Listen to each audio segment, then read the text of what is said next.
We're in Irvine. We're in Irvine Beach, yeah. Of all places. Of all places, yeah, amazing. How do you feel about being back in Ayrshire?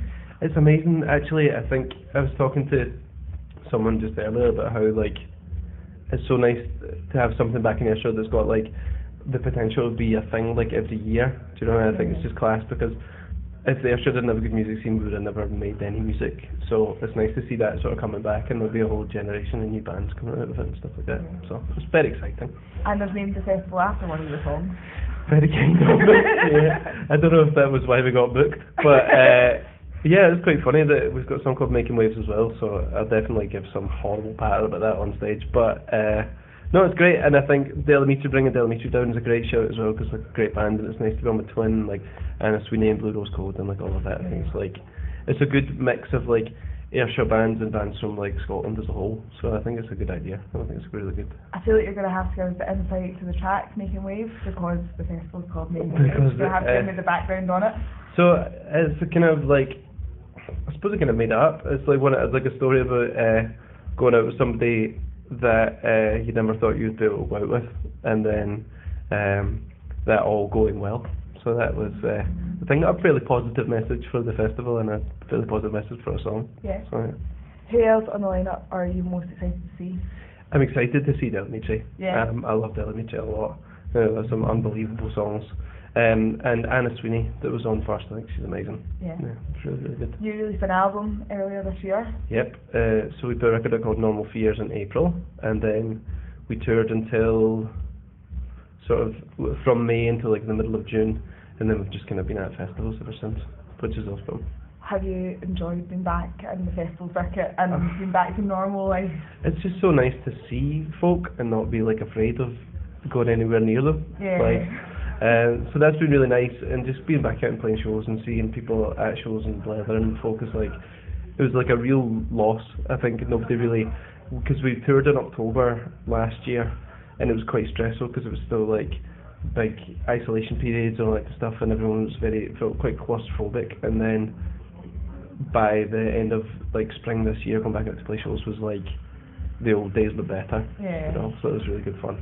How do you feel now about like having the festival circuit and having gigs? Like, has COVID changed like the outlook on that, or is it just like slotted straight back into normal? There's definitely people that are a bit more wary. I think, I mean, it's a term you hear banded around a lot. I think everyone's social battery is a bit like smaller than it used to be, but no, it's kind of pretty much the same. Yeah. It's actually maybe even a bit turbo at the moment, because everyone's just like dead excited to be out there. It's like, oh my god, how do that? Everyone is on one. Yeah, pretty much. Like every weekend's an occasion. Yeah. And like you just go mental. But no, I think everybody is like aware of like probably keeping people safe more than they would have prior, and being sound if you've got a cold, and not going and hugging everyone. It's just been a bit like, I'm just gonna start here because I'm not very well. So I think there's definitely, from such a shit thing to happen, I think there's definitely some positives out of it, but by and large everyone's just like, it's like the roaring 20s. You know? We're back out, we're on one. Yeah, pretty much, yeah. What's next in Fatherson?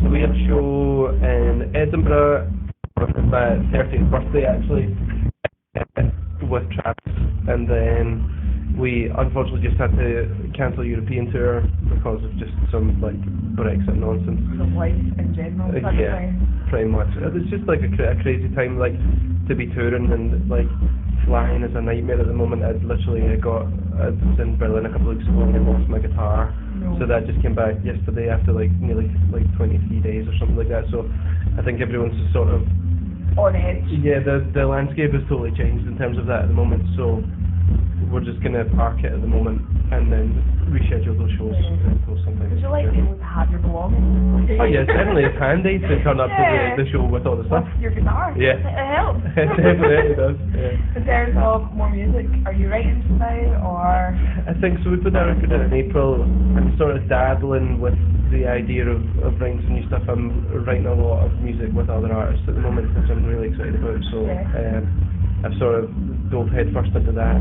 I'll probably spend until the end of the year doing that, and then I'll think about some new fancy music towards the end of the year. Amazing. Yeah. Well, thanks so much for chatting. Oh, you're very Let's welcome. get back into the rain. Let's go into the rain, exactly. Straight back outside. My hair looks like this. Fantastic. I know. I'm hiding my hair under the Stand still a week, Trace. Yeah, fantastic.